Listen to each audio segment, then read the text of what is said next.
কটগুৰি নেহেৰু প্ৰাথমিক বিদ্যালয়ৰ পৰা আহিছোঁ।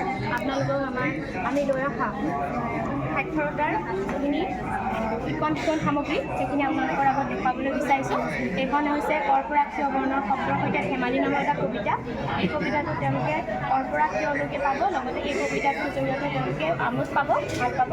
আৰু ইয়াৰ পাঠোদ্ধাৰ ব, ক, ৰ ধ্বনি আখৰ আছে, লগতে তাৰ ছবিৰ জৰিয়তে দেখুওৱা হৈছে। তাৰপিছত এইখন হৈছে ব্যঞ্জন বৰ্ণমালা।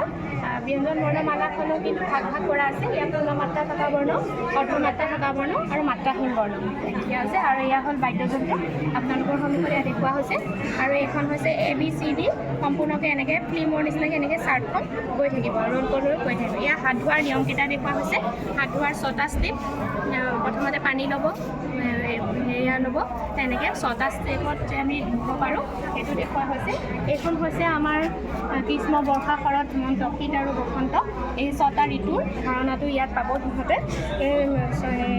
ইয়াৰ জৰিয়তে আমি দেখুৱাইছোঁ। আৰু এইখন আমাৰ অৰ পৰা ঔলৈকে এখন স্বৰবৰ্ণ পৰিচয় চাৰ্ট। আৰু ইয়াতে আছে আমাৰ শব্দ, 3টা আখৰৰ শব্দ।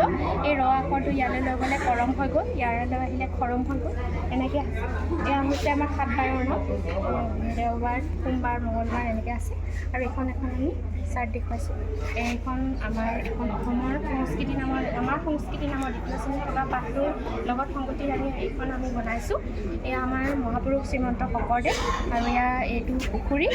আৰু এয়া হৈছে 3টা বিহুৰ যিটো চিত্ৰ, সেই চিত্ৰটো দেখুওৱা হৈছে। আৰু এয়া বহাগ বিহু, এয়া হৈছে মাঘ বিহু, আৰু এয়া হৈছে কাতি বিহু।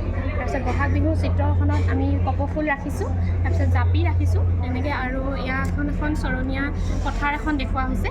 ইয়াতে জবকা আছে। আৰু এইটো মাঘৰ বিহুৰ দৃশ্য দেখুওৱা হৈছে। মাঘৰ বিহুত এয়া মেজি জ্বলোৱাৰ দৃশ্য।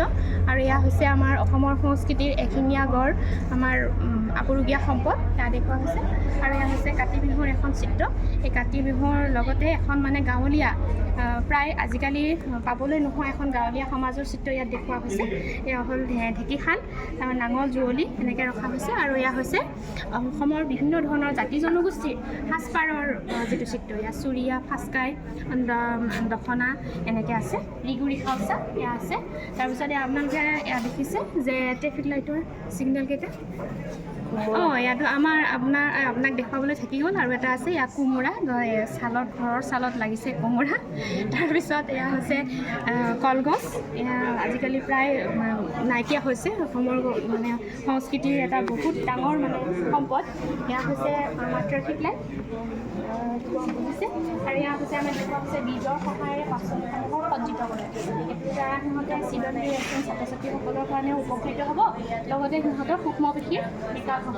আৰু এইখন আমাৰ বিদ্যালয়খন এখন পেলুমুক্ত বিদ্যালয় হিচাপে আমি পৰিগণিত কৰাব বিচাৰিছোঁ। তাৰ কাৰণে পেলু সংক্ৰমণ নহ'বৰ কাৰণে কি ধৰণৰ ষ্টেপ ব্যৱহাৰ কৰিব লাগে তেওঁলোকে জানিব। আৰু এইখন হৈছে ৰামধেনু, আৰু ৰামধেনুত 7টা কালাৰ দেখা হৈছে। আৰু এটা আমাৰ অসমৰ সংস্কৃতিৰ লগত জড়িত আৰু এটি সম্পদ আপোনালোকৰ সন্মুখত দেখুৱাবলৈ বিচাৰিছোঁ।